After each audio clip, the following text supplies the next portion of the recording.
আসসালামু আলাইকুম। Finally bitcoin ৬৬,৭০০ লেভেলে পৌঁছে গিয়েছে। যেটা আমি প্রিভিয়াস ভিডিওতে টার্গেট করেছিলাম যে বিটকয়েন যতক্ষণ না ৬৬,৫০০ লেভেলে যায় ততক্ষণ আমি শর্ট ওপেন করার কথা চিন্তাও করব না। অ্যাজ এক্সপেক্টেড বিটকয়েন এখন ৬৬,৭০০ সামথিং এ চলে গেছে। তো আমি কি এখন শর্ট ওপেন করব সেই বিষয়ে এই ভিডিওতে আলোকপাত করা হবে এবং বিটকয়েনের নেক্সট লেভেল কোনটা হতে পারে তো সেটা নিয়ে আলোচনা করা হবে। সাথে ইথেরিয়াম আমি বলেছিলাম যে ২০০০ এর লেভেলে পৌঁছার পসিবিলিটি খুব বেশি।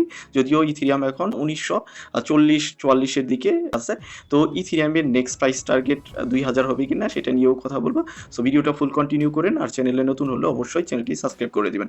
এট ফার্স্ট আমি যে প্রিভিয়াস ভিডিওতে বলেছিলাম যে যখন বিটকয়েন ছিল ৬৬,২০০-৩০০ লেভেলে তখন আমি বলেছিলাম যে বিটকয়েনের এখনো স্ট্রেংথ আছে ৬৬,৫০০ লেভেলে যাওয়ার এবং ৬৬,৫০০ লেভেল যতক্ষণ বিটকয়েন না যাচ্ছে ততক্ষণ পর্যন্ত আমি শর্ট করার কথা কল্পনাও করব না। তো আপনি যদি আপনার প্রিভিয়াস ভিডিও দেখেন, প্রিভিয়াস দিনের ভিডিও আমি এখনো টাইম আমরা এখানে নিচের দিকে স্পাইক দেখতে পেরেছি, দাম দেখতে পেরেছি, কুইক রিকভার করে ফেলছে। সো আমার প্ল্যানিং আগের মতোই, যতক্ষণ না বিটকয়েন ৬৬,৫০০ পর্যন্ত যায় ততক্ষণ আমি শর্ট ওপেন করব না এবং ততক্ষণ আমি লং পজিশনেই থাকবো। তো আপনি দেখতে পারলেন যে আমি প্রিভিয়াস ভিডিওতেও কিন্তু সেটাই বলেছি, ৬৬,০০০ লেভেল পর্যন্ত বিটকয়েন যাওয়ার পসিবিলিটি খুব বেশি এবং ৬৬,০০০ লেভেলে যাওয়ার সেই স্ট্রেংথটা বিটকয়েনের মাঝে আছে। তো আজকে যদি আমরা মার্কেট ক্যাপের দিকে লক্ষ্য করি, যেটা মার্কেট ক্যাপ ছিল 2.15 ট্রিলিয়নে, সেটা এখন গিয়ে দাঁড়াইছে 2.26 ট্রিলিয়নে, যেটা প্রিভিয়াস পাম্পে ছিল 2.31 ট্রিলিয়নের মতো। আস্তে আস্তে মার্কেট ইমপ্রুভমেন্ট হচ্ছে। মার্কেট যে ইমপ্রুভ হচ্ছে সেটা ফেয়ার অ্যান্ড গ্রিড দেখলেও বোঝা যাচ্ছে। আস্তে আস্তে মার্কেট কিন্তু গ্রিডের দিকে যাচ্ছে এবং ইটিএফ ডেটার দিকে যদি লক্ষ্য করি, লাগাতার ইটিএফে আমরা ইনফ্লো নোটিস করতে পারতেছি। এখানে আপনি যদি লক্ষ্য করেন 14 তারিখ থেকে লক্ষ্য করেন কন্টিনিউয়াসলি ইটিএফে ইনফ্লো হচ্ছে। যদি আমরা 20 তারিখের ডেটা দেখি 226 মিলিয়নের মতো ইনফ্লো হয়েছে, যেটা উইকলি বেসিসে যদি আপনি লক্ষ্য করেন খুব একটা বড় ইনফ্লো। এবং ইথেরিয়ামে যদি লক্ষ্য করেন আপনি, ইথেরিয়ামেও 38 মিলিয়নের মতো ইনফ্লো হয়েছে। এক্সআরপিতেও 2.4 মিলিয়নের মতো ইনফ্লো হয়েছে। সোলোনাতে যদি লক্ষ্য করেন 2.64 মিলিয়নের মতো ইনফ্লো হয়েছে। হাইপার লিকুইডে যদি লক্ষ্য করেন এখানে ইনফ্লো আউটফ্লো লক্ষ্য করা যায় এবং 24 আওয়ার্সের লিকুইডেশনের দিকে লক্ষ্য করলে 254 মিলিয়নের মতো লিকুইডেট হয়েছে, যেখানে শর্ট পজিশন 208 মিলিয়নের মতো লিকুইডেট হয়েছে এবং লং পজিশন 446 মিলিয়নের মতো লিকুইডেট হয়েছে। মার্কেটে বিভিন্ন ব্যাড নিউজ থাকার পরও মার্কেট কিন্তু উপরের দিকেই যাচ্ছে, যেটা আমি প্রিভিয়াস ভিডিওতে বলেছি যে মার্কেট 66 ইভেন ৬৭,০০০ লেভেল পর্যন্ত যাওয়ার পসিবিলিটি বেশি। তো মার্কেটের এখন নেক্সট লট কোনটা হবে, আমরা যদি লক্ষ্য করি যে প্রিভিয়াস যে হাই আছে সেটাকেই আমরা মার্কেটের রেজিস্ট্যান্স ধরবো, যেটা ৬৭,৩০০ ইভেন ৬৭,৫০০ পর্যন্ত। তো মার্কেট আসলে কোন পর্যন্ত যেতে পারে সেটার ক্লিয়ার পিকচার আমরা দেখতে পারবো যদি উইকলি ক্যান্ডেল ওয়াইজ আমরা এটা দেখা ট্রাই করি। তো উইকলি ক্যান্ডেল যদি দেখেন যে ৬৭,০০০ লেভেল পর্যন্ত আগের একটা স্পাইক আছে, যে স্পাইক পর্যন্ত মার্কেট যাওয়ার পসিবিলিটি বেশি। তো ওই পর্যন্ত গেলে শুধু যে ওই পর্যন্তই যাবে এরকম না, আমরা সবাই দেখতেছি কি মার্কেটের প্রিভিয়াস স্পাইক ৬৭,৩০০, ৪০০ বা ৫০০ পর্যন্ত। তো ওইখানে গেলে মানুষ তো অবশ্যই শর্ট পজিশন ওপেন করার চেষ্টা করবে, কারণ ওই পর্যন্তই মার্কেটের প্রিভিয়াস স্পাইক যেটা হলো শেডো আমরা দেখতে পারতেছি। তো ওইখানে গেলে মার্কেট আরো $১,৫০০ পাম্প করবে। তো আমি কিন্তু আগে থেকে এটাকে ড্র করে রাখছি, যেটা মার্কেটের যদি ম্যাক্স লট হয়, মানে ম্যাক্স যদি মার্কেট পাম্প করে সেটা ৬৮,৪০০-৫০০ পর্যন্ত পাম্প করার পসিবিলিটি সব থেকে বেশি এবং ওইখান থেকে মার্কেটে রিজেকশন আসারও পসিবিলিটি বেশি। তো আমি কি এখানে শর্ট করবো, যে আমি যে বলেছিলাম যে ৬৬,৫০০ লেভেলে গেলে আমি শর্ট করার চিন্তা করবো? নো, আমি এখানে শর্ট করার প্ল্যানিং এখনো করতেছি না। আমি মার্কেটে শর্ট ওপেন করার তখনই প্ল্যানিং এখন করবো যখন এই ৬৭,০০০ লেভেলে মার্কেট পৌঁছবে এবং পৌঁছে এখানে আমি মার্কেটের মুভমেন্ট দেখবো। যদি মার্কেট এখানে স্টে করে 4 আওয়ারে যদি ২-৩টা ক্যান্ডেল নাই, তাহলে আমি আরো ওয়েট করবো এবং সেটা ৬৮,৫০০ পর্যন্ত যাওয়া পর্যন্ত ওয়েট করবো।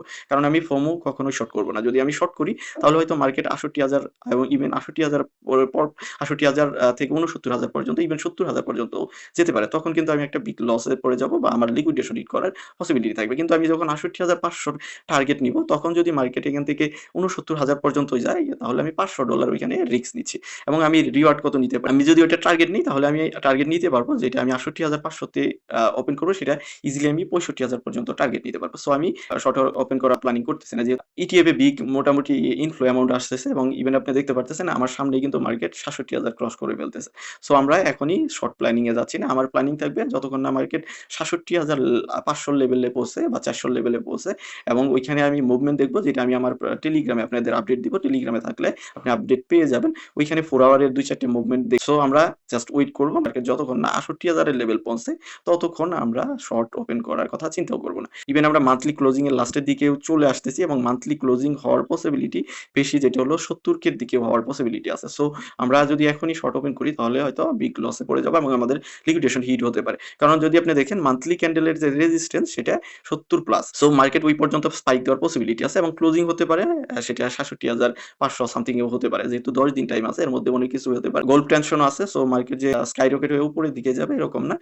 এখানে রিজেকশন এলিমেন্ট অবশ্যই আছে, রিজেক্ট হয়ে রিটেস্ট করবে, রিটেস্ট করে করে উপরে, এবং আপনি দেখেন যদি আপনি ওভার বুলিশ হয়ে যান সেটা আপনার জন্য বেটার হবে না, কারণ আপনি দেখেন এখানে যদি আমরা প্রিভিয়াস ডাম্প দেখি, এখান থেকে একটা ডাম্প এসেছে, দেন এদিকে কনসলিডেট করেছে, মার্কেট উপরে উঠছে একবার, ফার্স্ট টাইম উপরে এসেছে, এখানে আপনি দেখেন মার্কেট কিন্তু একবার উপরের দিকে উঠছে, দেন ওঠার পর এখান থেকে আবার এখানে মার্কেট রিজেক্টেড হয়ে নিচের দিকে আসছে, নিচের দিকে এসে এইখানে একটা মার্কেট বুল রান দেখাইছে যে এখান থেকে মার্কেট বুলিশ হয়ে যাবে, বাট ওইখান থেকে আবার কিন্তু রিজেকশন নিয়ে এসে আগের লেভেলে চলে আসছে। সো আমরা সেকেন্ড এখানে দেখতে পারতেছি যে মার্কেট উপর দিকে যাচ্ছে। আপনি যদি এখানে ফর্মু লং ওপেন করেন তাহলে আপনি একটা ফেসে যেতে পারেন, যেহেতু সেকেন্ড টাইম মার্কেটে একটা রিজেকশন খাওয়ার পসিবিলিটি আছে, সেটা ৬৮,০০০ লেভেল থেকে। সো আমরা ৬৮,০০০ এর লেভেলকে ক্লোজলি ওয়াচ করব। তবে আপনি কি মনে করেন সেটা অবশ্যই ভিডিওর কমেন্ট সেকশনে জানাতে পারেন। তো চলেন এবার ইথেরিয়ামে চলে যাই। ইথেরিয়ামের চার্টে লক্ষ্য করলে ইথেরিয়াম ১৯৪০ এর দিক থেকে বারবার রিজেকশন খাচ্ছে, যেটা ইথেরিয়ামের জন্য রেজিস্ট্যান্স এরিয়া ফেস করতেছে, যেটা রেজিস্ট্যান্স এরিয়াকে আপনি যদি ট্রেল করেন সেটা আপনি ২০২০ থেকে ৪০ পর্যন্ত ট্রেল করতে পারবেন, যেখান থেকে মার্কেট ইথেরিয়াম অবশ্যই রিজেকশন খাওয়ার পসিবিলিটি দিবে। তো আমি কি এখনই শর্ট করব ইথেরিয়ামে? না, আমি এখনই এখানে শর্ট করার কথা চিন্তা করতেছি না। যতক্ষণ না মার্কেট ২০০০ এর লেভেল রিক্লেইম করে ততক্ষণ আমি শর্ট করার কথা চিন্তা করব না। ২০০০ এর লেভেলে পৌঁছে গেলে ২০২০ বা ২০১০ থেকে আমি এখানে শর্ট ওপেন করার কথা চিন্তা করব।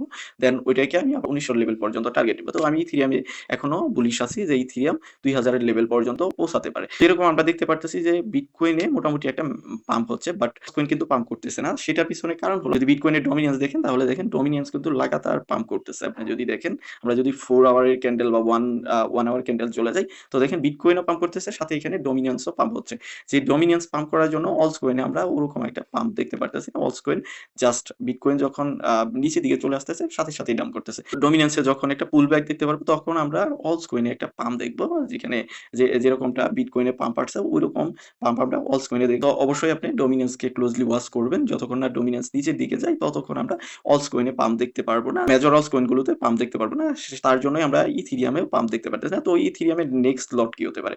তো ইথেরিয়ামের নেক্সট লট হতে পারে ২০০০, অ্যাবভ ২০০০, যেটা ২০১০-২০ পর্যন্ত ইথেরিয়াম যাওয়ার পসিবিলিটি আছে, এবং ওইখান থেকে ইথেরিয়ামেও রিজেকশন আসার পসিবিলিটি আছে। তো আমি প্রিভিয়াস ভিডিওগুলোতে আপনাদের বলেছি যে ম্যাক্স যদি ইথেরিয়াম পাম্প করে সেটা ২০০০ এর লেভেল পর্যন্ত, এবং ইথেরিয়াম ২০০০ একটা সাইকোলজিক্যাল লেভেল, এবং বিভিন্ন ট্রেডার প্রফিট ট্রেকিং করবে যেখানে ইথেরিয়াম একটা পুল ব্যাক আসতে পারে, এবং ওইখান থেকে ইথেরিয়ামে ক্র্যাশ আসতে পারে, যেহেতু সবারই টার্গেট থাকবে যারা ১৫০০ দিকে ওপেন করেছে যে ২০০০ এর দিকে এক্সিট নিবে বা ২০০০ এর উপরে এক্সিট নিবে, অনেকে ২০০০ এর উপরেও এক্সিট নিবে।